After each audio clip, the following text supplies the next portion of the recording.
Jangan lupa subscribe.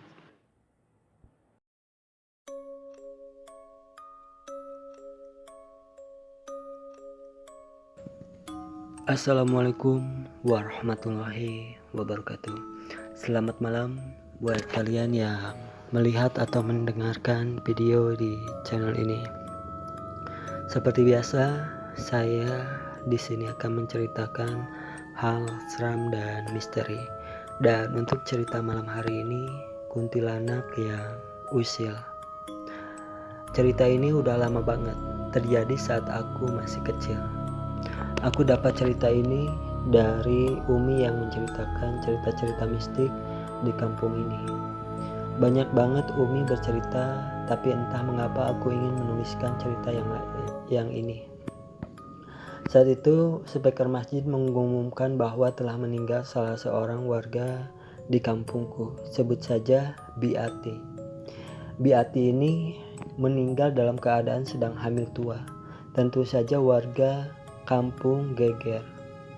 Kampung ini udah terkenal angker. Ditambah ada wanita mengandung yang meninggal, tambah angker lah.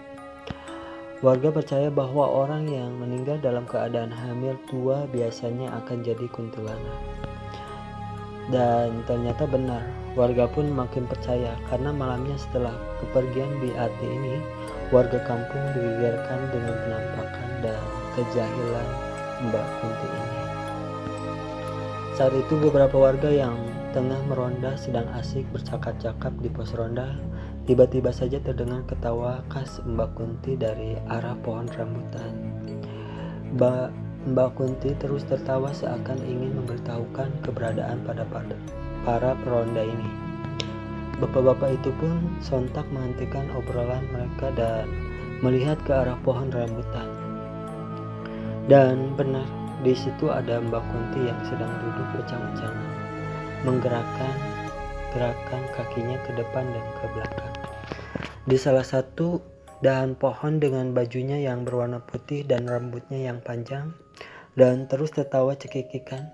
Kebetulan para peronda itu orangnya pada berani. Bukannya kabur, mereka malah menghampiri pohon rambutan itu. "Hei Kunti, kalau berani jangan di atas pohon, di sini turun," salah seorang peronda berkata sambil mendongak ke atas pohon. Melihat Mbak Kunti yang ucang-ucangan dan masih tertawa riang. Mendengar tantangan itu, cekikikan Mbak Kunti malah semakin kencang. Seakan-akan geli melihat tingkah laku para peronda, dan tanpa aba-aba Mbak Kunti pun berdiri dan terbang melayang berputar-putar sambil terus tertawa girang. Lalu ia pun mulai melayang rendah menghampiri para peronda. Melihat Miss Kunti yang hendak menghampiri mereka, seketika para peronda langsung ambil jurus langkah 1000. Alhasil mereka pun dikejar Mbak Kunti yang ditemani dengan suara tawanya yang sangat merdu. Tidak hanya malam itu saja Mbak Kunti menampakkan diri. Malam-malam selanjutnya juga sama. Tempat favoritnya adalah pohon rambutan itu. Hampir setiap malam Miss Kunti ini nongkrong di sana dan selalu menjahili siapa saja yang lewat pohon tersebut. Warga yang rumahnya dekat pohon itu pun setiap malam selalu mendengar tertawa Mbak Kunti yang riang gembira. Tapi tak jarang Mbak Kunti ini pun mampir ke rumah penduduk baik yang dekat pohon rambutan maupun yang jauh sekalipun ia datangi. Salah satu warga yang diganggu adalah Bu Enar. Kebetulan salah satu atap kamar Bu Enar ada yang bolong cukup besar. Saat malam tiba, Bu Enar pun memejamkan mata untuk mengistirahatkan tubuhnya. Namun belum sempat Bu Enar ke alam mimpi, Bu Enar mendengar suara cekikan khas Mbak Kunti. Bu Enar pun kaget dan langsung membuka matanya. Ia terdiam mencoba mendengarkan suara itu, dan tawanya Mbak Kunti ini kembali terdengar. Entah mengapa Bu Enar ingin memandang ke atap kamarnya yang bolong itu. Dan saat ia melihat ke situ, terlihat kaki Miss Kunti ini ditambah dengan rambut panjangnya yang menjuntai dari atap yang bolong itu sambil ucang-ucangan. Kayaknya Mbak Kunti ini seneng banget ucang-ucangan nih. Melihat ini, Kontan Bu Enar kaget, namun tawa Mbak Kunti malah bertambah kencang. Seakan-akan tahu kalau Bu Enar telah menyadari keberadaannya. Karena sudah tidak kuat, akhirnya Bu Enar berhasil pingsan sampai pagi. Paginya Bu Enar segera menutup atapnya yang bolong itu dengan koran. Kelakuan Mbak Kunti ini makin menjadi-jadi setelah mantan suaminya menikah lagi. Biasanya ia hanya menampakkan dirinya saja dengan suara tawanya yang khas. Namun setelah suaminya menikah lagi, ia sering merasuki warga, terlebih warga yang tengah mengandung. Sebut saja di sini Binani yang sedang hamil muda. Ia tiba-tiba bertingkah aneh saat ditanya oleh ibunya.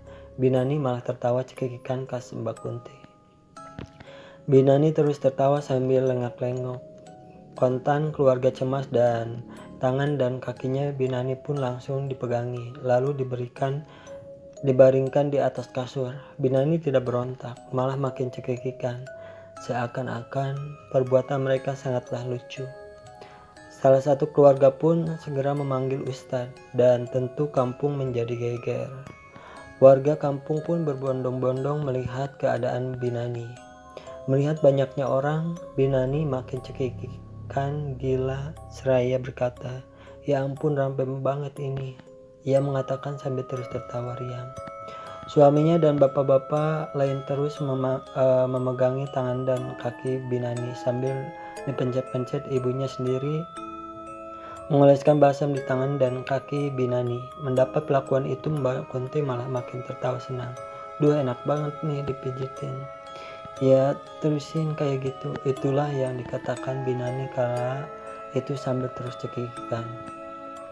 Akhirnya Ustadz yang ditunggu-tunggu pun datang. Pak Ustadz segera menghampiri Binani yang sedang dikerumuni banyak orang dan langsung membacakan ayat Al-Quran. Bukannya kepanasan, Mbak Kunti ini makin tertawa senang sambil berkata, "Duh, enak banget nih ngajinya." Terus Pak Ustadz dan diakhiri dengan ketawa khasnya. Pak Ustadz terus membaca ayat Al-Quran, tapi tak ada reaksi dari Binani. Ia malah makin girang. "Pak Ustadz, enak banget sih ngajinya, kayak Dina boboin. Udah dipijit Dina boboin. Duh, jadi pengen tidur. Yang panjang yang Pak Ustadz ngajinya." Kontan kami pun bingung bagaimana cara mengeluarkan nikmah lu. Dibacakan ayat Al-Quran malah dianggap dinyanyiin buat tidur. Pak Ustadz pun coba berkomunikasi dengan Mbak Kunti ini. "Ini siapa?" tanya Pak Ustadz. "Memangnya kenapa Pak Ustadz?" "Jawab apa? Jawab aja." "Saya Ati. Mau ngapain masuk ke raga ini?" "Cuma pengen main aja, habis kasihan dia ngelamun aja. Dia juga sama kayak saya lagi hamil. Saya juga ingin bilang sama si Mamat, kenapa dia malah kawin lagi. Itu udah hak dia untuk nikah lagi. Saya nggak mau dikawin lagi.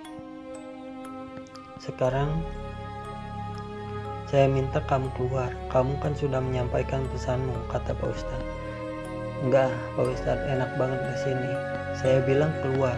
Kasihan raga ini kamu tempatin terus." "Saya nggak mau." "Kenapa Pak Ustadz berhenti ngaji? Ngaji lagi sana. Enak deh di Nina boboin, malah berhenti." Pak Ustadz mencoba ngeluarin Mbak Kunti ini secara paksa.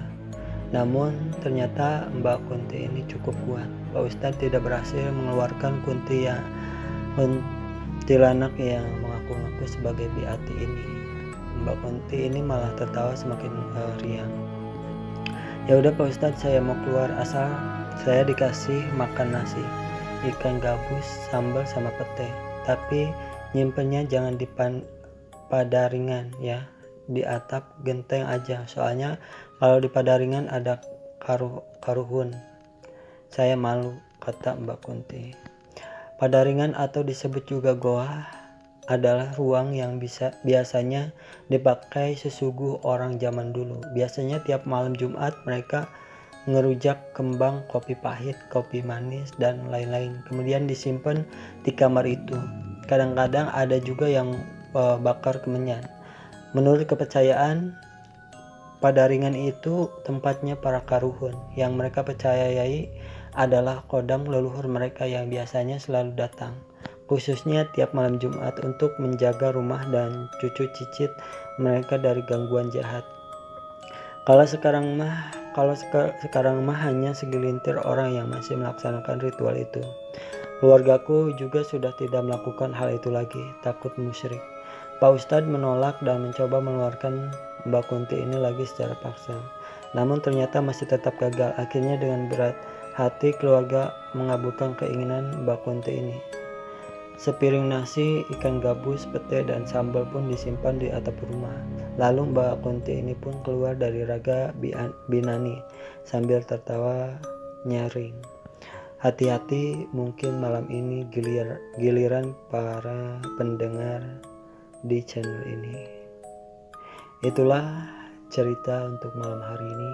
Tinggalkan like, comment, share, dan subscribe, dan jangan lupa juga nyalain loncengnya biar nggak ketinggalan jika ada video-video baru di channel ini. Terima kasih. Assalamualaikum warahmatullahi wabarakatuh.